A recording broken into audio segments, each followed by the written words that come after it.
Ladies, thanks for being here. Today is not just Moon Day, but it is also my birthday, and I am so excited that you can join me for the first part of my celebration of today. And what better day to bust out my birthday tiara and my birthday princess goblet, right? Today we are not just talking about, but also celebrating the rebirth of one of my favorite characters, Sailor Pluto. And it's so awesome that they did this episode today on my birthday because, like I said, it's her rebirth. So it's kind of her birthday too. And there is a lot to cover on this episode, so let's get into it. Not only are we so happy to see Setsuna back alive and well, but I love that they had Reika and Motoki being her friends, or portrayed as her friends in this episode. That was really cute. I also thought it was really cute that Reika was acting a little jealous about Mako towards Motoki. So I thought that was really cute. Although I will say, compared to her character in OSM, I kind of thought maybe her jealousy was a little over the top. Not by much, but just a little, because I remember Reika being concerned about Mako, but not so like, But it was cute nonetheless, right? So I really listened to the opening song this time around, and of course we know that it's a new singer singing the opening song, but I have to say, for me personally, it doesn't really make much of a difference because as I was, as I said, I was still getting used to, and the song's kind of growing on me, but I think I've figured out maybe my issue with it. As I said, it reminds me of other animes, even though I can't really put my finger on it. But I think that's my mental roadblock with it because it's not really what I think of when I think of Sailor Moon. So, but it's fine, whatever. It's, like I said, it's still growing on me, but I didn't really see much of an impactful difference on the singer, for me personally.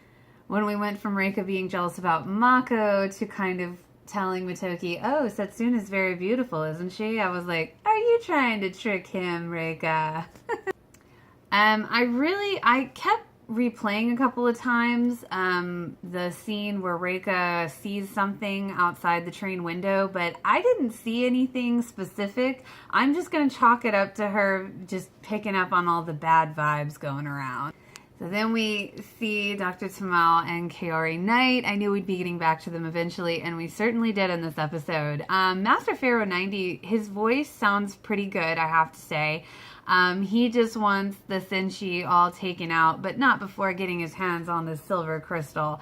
With great power comes great responsibility and also great headaches. Sometimes I just feel for Usagi because it's like, this crystal's the greatest thing in the world, but it's also a curse a little bit too, We also see Tellyu of the Witches 5 make her appearance in this episode.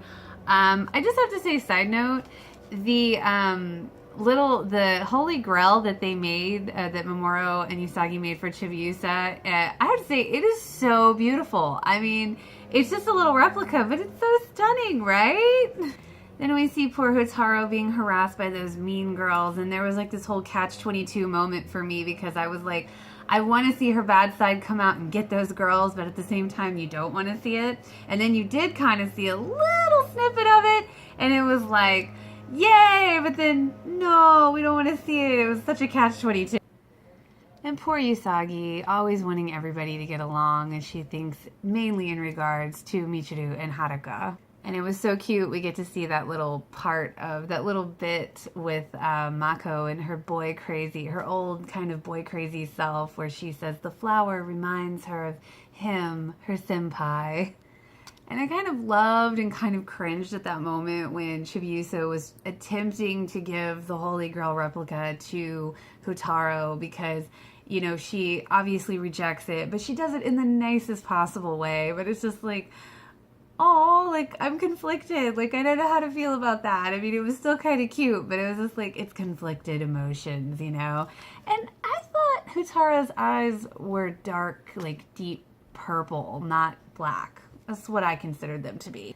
Then you see that moment that I was waiting for in that other episode with Hotaru's dark side reacting or coming out for Chibiusa's crystal, and it was just such an intense moment because I wanted to see it, but I didn't want to see it. It was like the whole catch-22 thing again, and of course Kaori Knight has to be sitting there on the other side of the door and hearing everything. then we flash to Mako and Mina and Mako's apartment, and the plants, like, you know, starting to bloom, and Mako cuts it. She's like, enough of that nonsense. And I really love that moment where Usagi is staring at the triangle of the map of Mugen Academy, and she sees these 3 sections, and 2 of them look like the last names of Michiru and Haruka. And we, as the viewers, see Setsuna's last name on the 3rd section, although Usagi doesn't know that yet.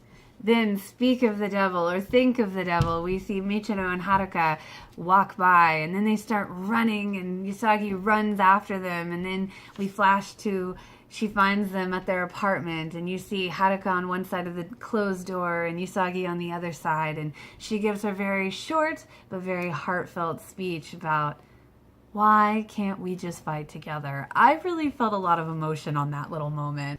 I really love, something that stands out to me once again in SMC is I love how proactive the inner Senshi are in their duties.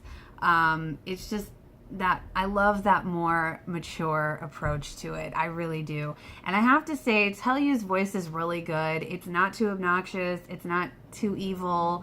You know, it's a little enthralling, kind of like her flowers are. Oh, and I love the moment when Setsuna's like, you know, being the flower, the evil flower is like, you know, absorbing Setsuna's life force. And you see Michiru and Haruka feel that she's suffering. And I love that moment because it illustrates so well their bond and their connection to each other. And then when you see in the vision the 3 of them come together, and it's just a very powerful moment. I swear I got chills all over in that moment. It was phenomenal. Then you see us flash to the inner Senshi, and they're transforming and they're summoning their attacks, and it's just very well. It flows really well. I have to really give props to the people who are doing this season, because you can tell there's a lot of care and time put into this, because they have so much to get into these episodes. And I have to say, with what the time allotment that they have, they're doing such a good job, in my opinion, because it flows really well.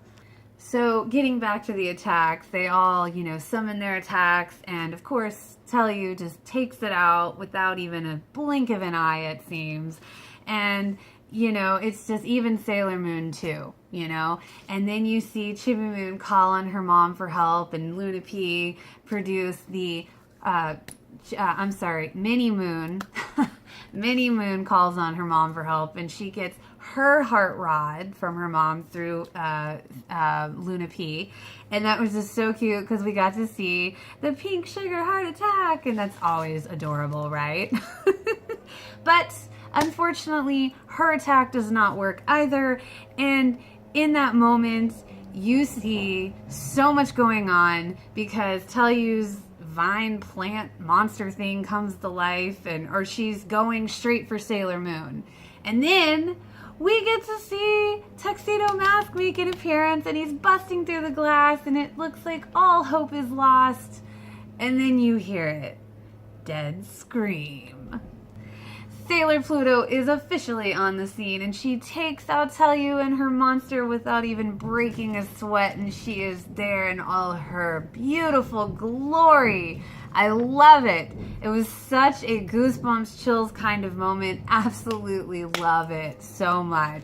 Girl knows how to make an entrance. Seriously. And this episode, just at the end, I was just like, wait, that's it? That's it? That's all I get? But then I was like, oh my gosh, this episode was so fantastic. It really was.